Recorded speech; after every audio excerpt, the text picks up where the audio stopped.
तो हेडिंग लगाओ cyclic permutation.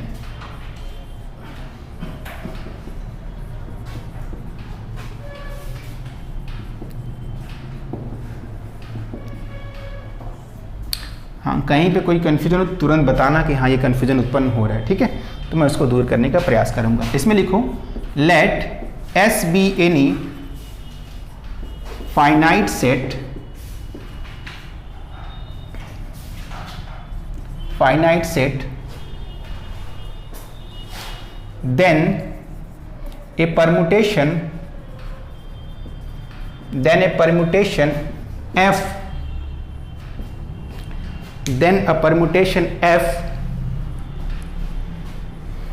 is called cyclic,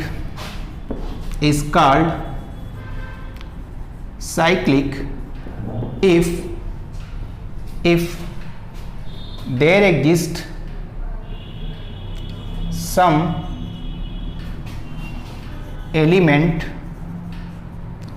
x1 x2 x3 dot dot xn belonging to S such that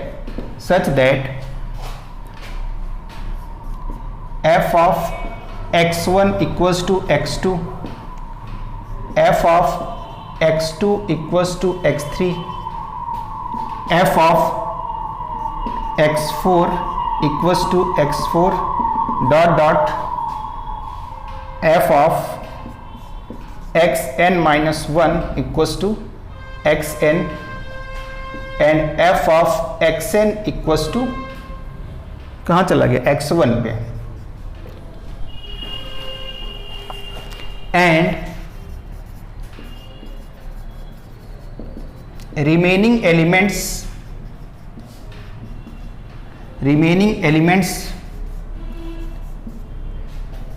mapped itself,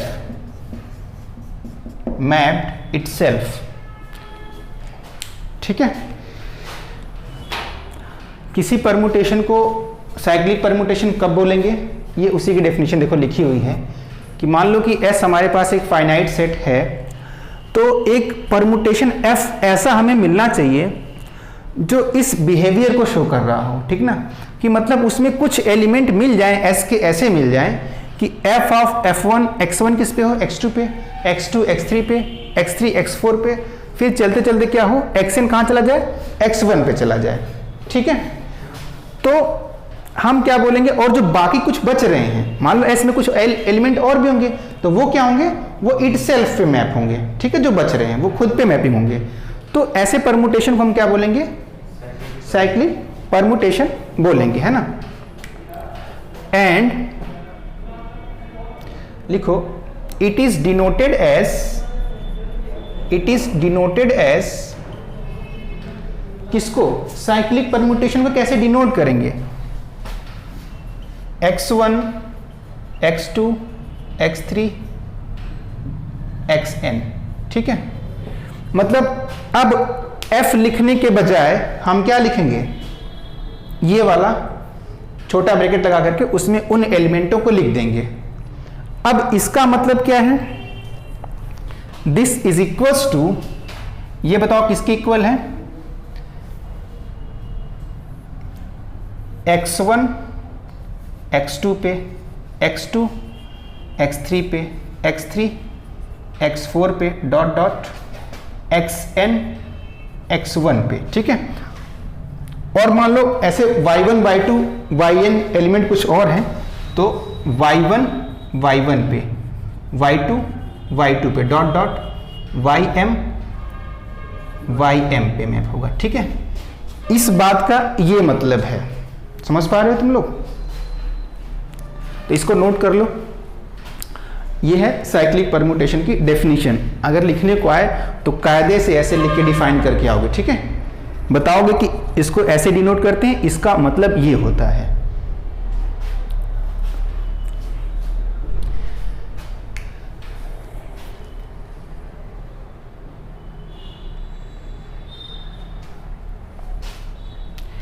नीचे लिखो and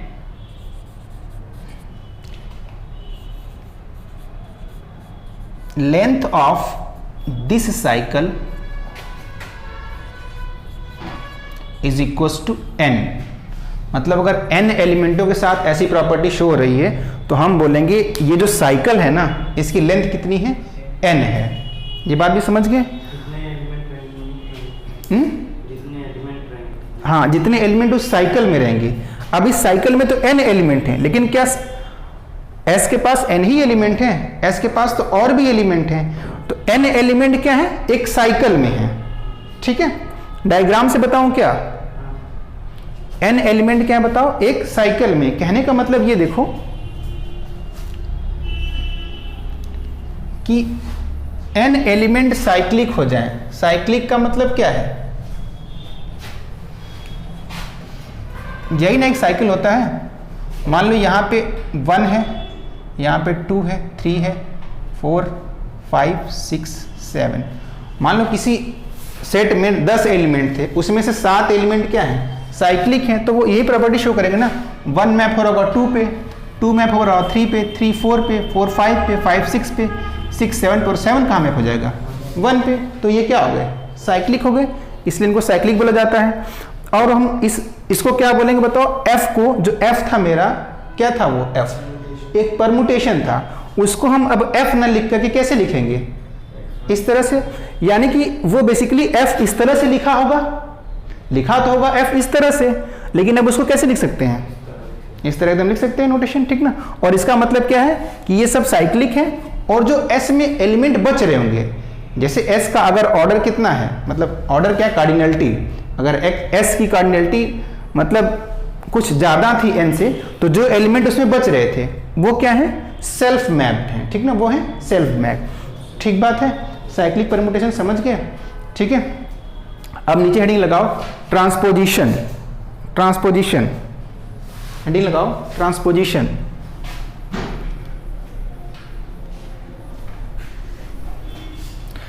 तुम लोग book पलट रहे हो क्या अपनी बार बार? बुक में कुछ और दे दिया है क्या? हाँ, परेशान ना हो तुम लोग।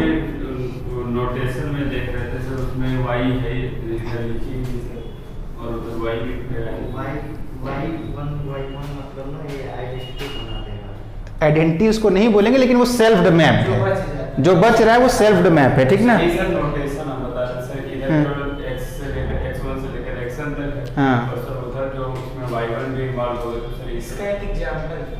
अच्छा, एग्जाम्पल हम देंगे, अभी एग्जाम्पल भी और आ रहे हैं। पहले लिख लो ट्रांसपोजिशन हेडिंग लगा लो, अभी तो एग्जाम्पल ढेर सारे पढ़ने हैं, ठीक है। अभी सारी प्रक्रिया सीखी जाएगी एक सिस्टम के तहत, जैसे मैं बता रहा हूँ वैसे सीखते जाओ, ठीक ना। हेडिंग लगाओ ट्रांसपोजिशन।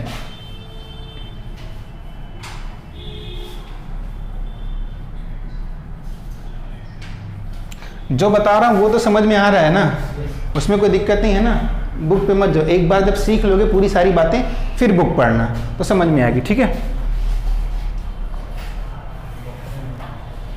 लिखो इफ, इसमें लिखो, इसमें लिखो जरा, ट्रांसपोजिशन में लिख लो, बोल दे रहा हूं। इफ ए साइकिल, ये ऐसे लिखो, ऐसे इफ हटा दो, ए साइकिल ऑफ लेंथ 2, ऐसे लिखो, a cycle of length 2 is called transposition. A cycle of length 2 is called transposition. ठीक है। अब लिखो एग्जाम्पल, देखो जरा एग्जाम्पल देख लो एक, नहीं तो फिर एग्जाम्पल नहीं देखोगे तो फिर दिक्कत होगी ना। एग्जाम्पल में लिखो जरा,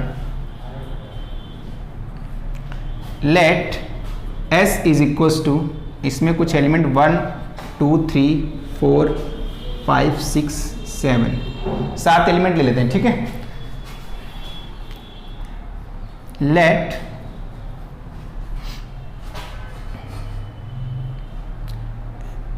f इज इक्वल्स टू, एक परम्यूटेशन डिफाइन कर लेते हैं, ठीक है। जैसे देखो 1 का किसके साथ कर लें, 2 के साथ, 1 का 2 के, 2 का 3 के साथ, 3 का 4 के साथ, 4 का 5 के साथ, 5 का 1 के साथ कर लें, ठीक है। और फिर 6 का 6 होगा, 7 का 7 होगा, ठीक ना। या ऐसे अगर नहीं भी है मान लो, है ना, 6 का 7 का देखो अभी बता रहा हूँ, अभी दूसरा भी एग्जाम्पल बता रहा हूँ, पहले इसी को समझ लेते हैं, ठीक ना। इसका क्या मतलब है, अब इसको हम बताओ क्या लिख सकते हैं, इस f को क्या लिख सकते हैं बताओ, 1 का 2, 2 का 3, 3 का 4, 4 का 5, फिर 5 का 1, तो इसको लिख सकते हैं 1 2 3 4 5, बाकी कुछ नहीं लिखना है हमको। तो मतलब इसका क्या है, ये क्लियर हुआ, ठीक है। तो अब लिखो हियर, यहां पे लिखो नीचे से,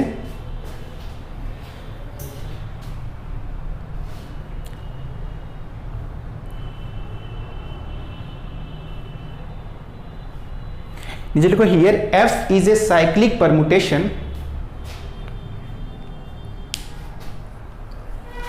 या यहां पे f1 कर लो अभी, क्योंकि एक और समझाऊंगा थोड़ा सा वो अलग रहेगा, इससे तो दिक्कत होगी। यहां पे f1 कर लो, लिखो f1 is a cyclic permutation having length कितनी बताओ, 5।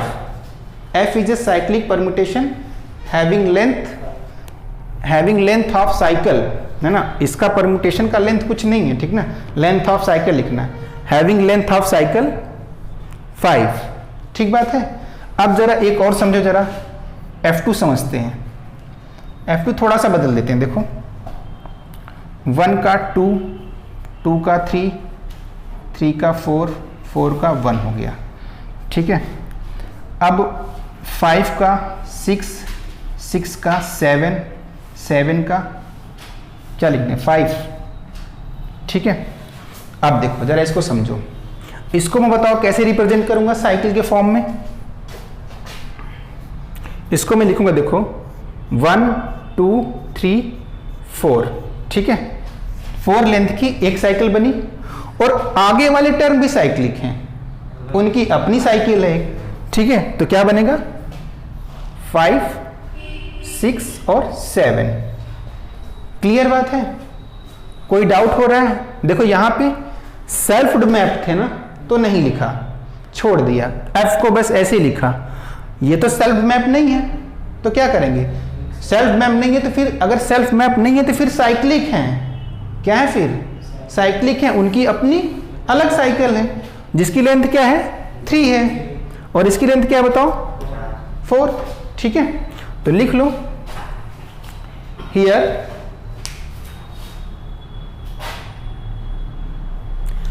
f2 is again a cyclic permutation. Here f2 is again a cyclic permutation having two cycle length 4 and 3 respectively.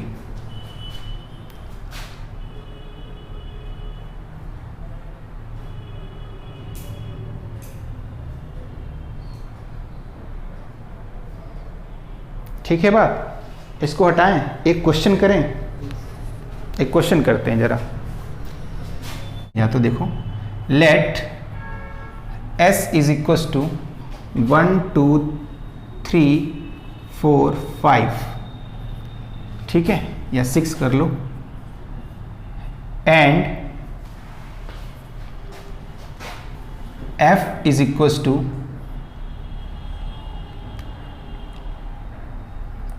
2 3 4 5, f is equals to 3 4 5 and g is equals to 1 3 4, g is equals to 1 3 4, then find f dot g and g dot f, ठीक है, full stop.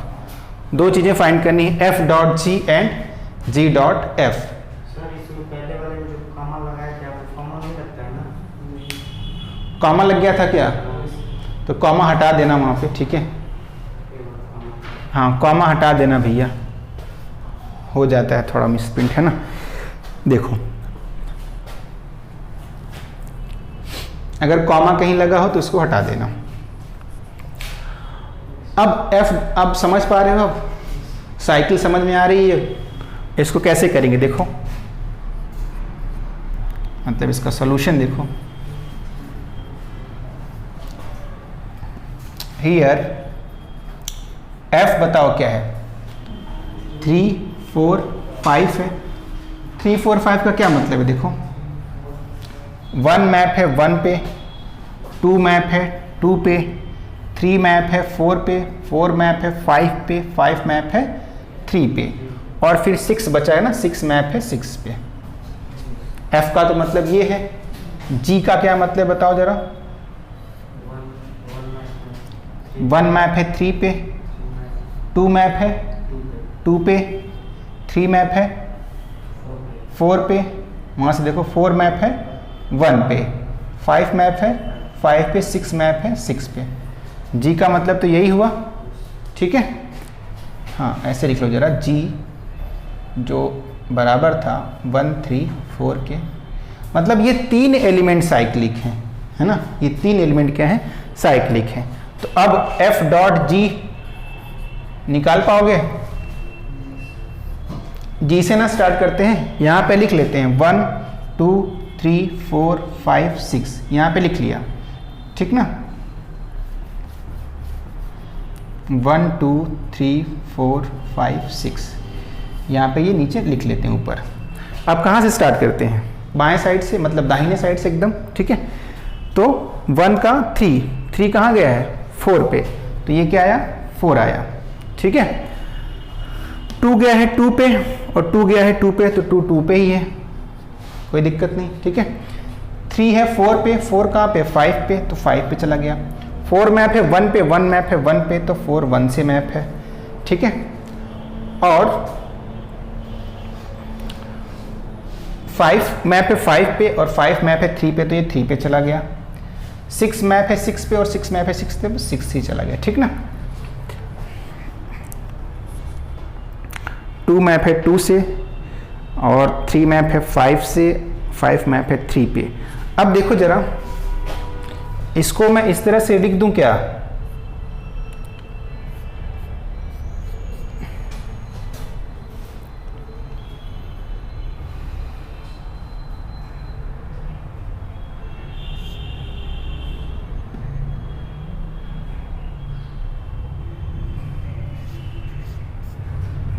बोलो, इस तरह से लिख दूं तो कोई गुनाह कर दिया मैंने। 1 और 4 साइक्लिक हैं, लेंथ 2 की, ठीक है। 3 और 5 भी साइक्लिक हैं, लेंथ 2 है। 6 पे मैप है, 2 2 पे मैप है, इस तरह से उसको लिख दिया हमने, ठीक है। अब देखो, ठीक है, कोई डाउट? ज्वाइंट, पहले लिखो डिसज्वाइंट परमुटेशन क्या होता है। Disjoint permutation,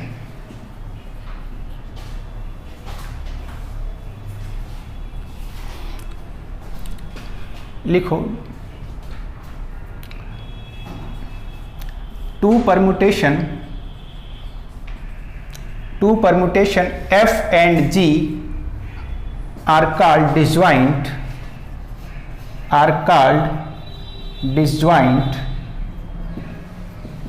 if f of x equals to something y not equals to g of x, है ना, and g of x equals to something अगर y डैश है तो ये not equals to f of x हो।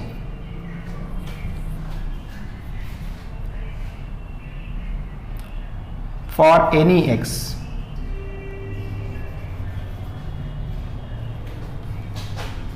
x of the given set,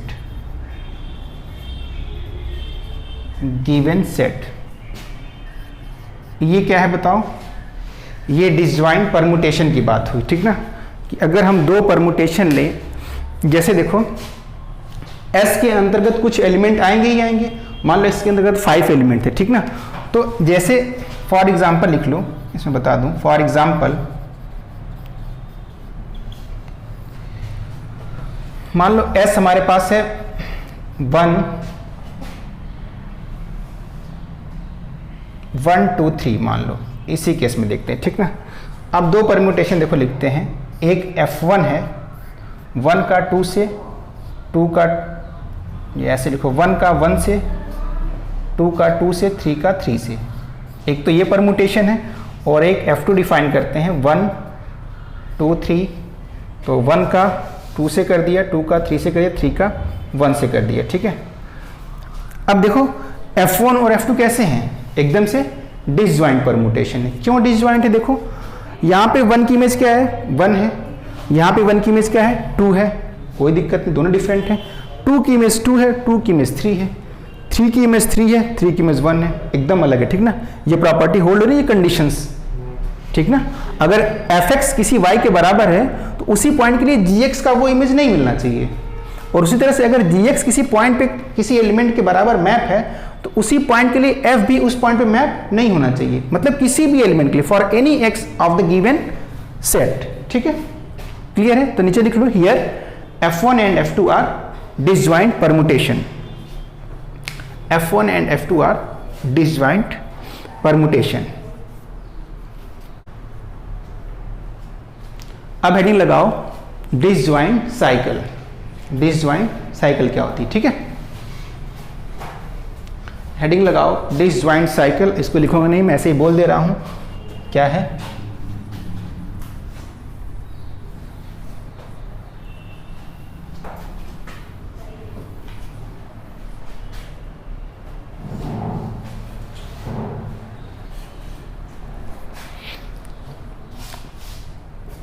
disjoint cycle लगा है, लिखो any two cycle are called disjoint. Heading क्या थी, डिसजॉइंट साइकिल ना।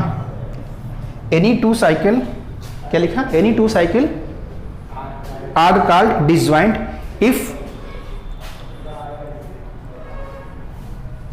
no element is common between them, no element is common between them, ठीक है ना। अब एग्जाम्पल लिखवाने की जरूरत है कि समझ रहे हो तुम लोग, लिखवा दें एग्जाम्पल। अच्छा लिखो, फॉर एग्जाम्पल लिखो, फॉर एग्जाम्पल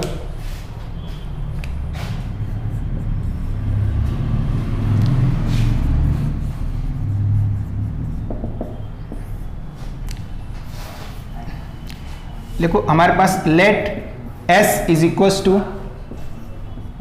s में हमारे पास क्या है 1 2 3 4 5 एलिमेंट है, ठीक ना। And f is equals to 1 2 3 और यहाँ पे है 4 5, ठीक है। अब देखो इसको दो साइकिल में हमने लिख दिया, 1 2 3 और क्या है 4 5, बताओ इसमें कोई एलिमेंट कॉमन है नहीं, तो ये वाली जो क्या है एक दूसरे के क्या है डिसजॉइंट साइकिल है, ठीक ना। तो लिख लो here the above two cycle are disjoint, ठीक है ना, मतलब एक ही परम्यूटेशन में डिसजॉइंट साइकिल है।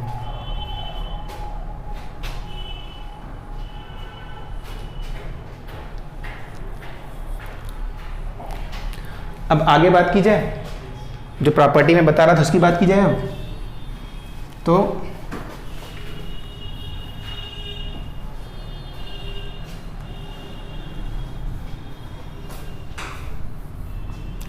नोट करके लिखो, नीचे नोट करके लिखो,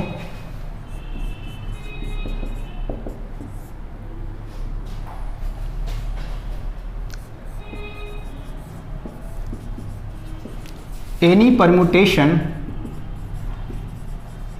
can be written as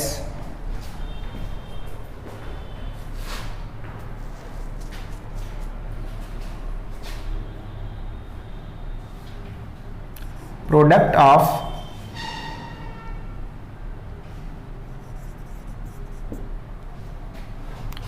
disjoint cycle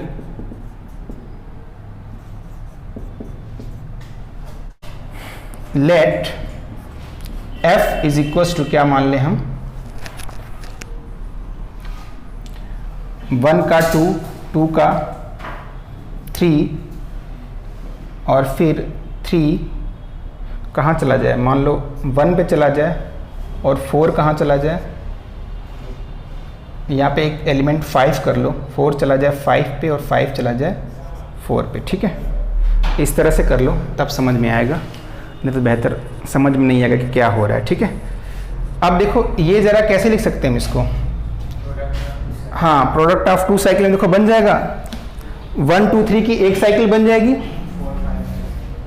1 2 3 की एक साइकिल बन जाएगी और 4 5 की एक साइकिल बन जाएगी। ठीक ना, और ये दोनों साइकिल क्या है बताओ, डिसजॉइंट है। तो इस बात का ये मतलब है। ठीक है।